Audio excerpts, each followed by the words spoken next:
Hello everyone, I'm going to be going over grounding in this video. So in grounding, this is where we're going to have some charged object, whether it's negative or positive, and it's going to become neutral by touching some other object, right? And this is either going to be caused by electrons going to that object to make it neutral or electrons going away from it to make it neutral.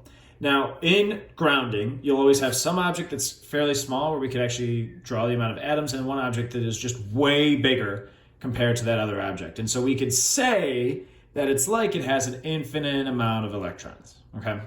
Now, this object starts off with 10 atoms. I only have 2 right here, so I need to draw 8 more pluses. This is really going to define my atom right here, because protons do define your atom. 1, 2, 3, 4, 5, 6, 7, 8, 9, 10. And it has a charge of positive 2, which means it's missing 2 electrons. So I'm going to draw 8 electrons. These are my neutral atoms, and then those ones that were positive originally, I'm just going to keep without electrons. Notice it's a conductive sphere, so that charge is distributed throughout. And then here, I don't need to model any electrons because it's just so infinitely big right here.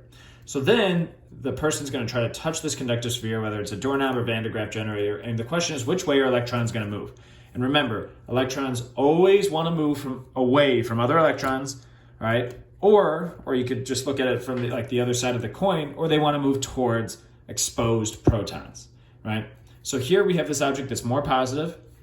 This neutral object is actually more negative. There are more electrons here. So electrons are going to want to zip over, right, through the person over to the conductive sphere, right, to fill in those gaps of electrons that we don't have yet. So once that happens, electrons are going to fly over to this conductive sphere until it becomes neutral. So at the end of the day, 1, 2, 3, 4, 5, 6, 7, 8, 9, 10, both objects are going to end up neutral.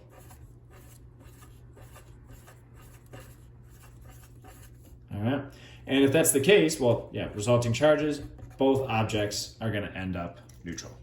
All right. Thanks for watching.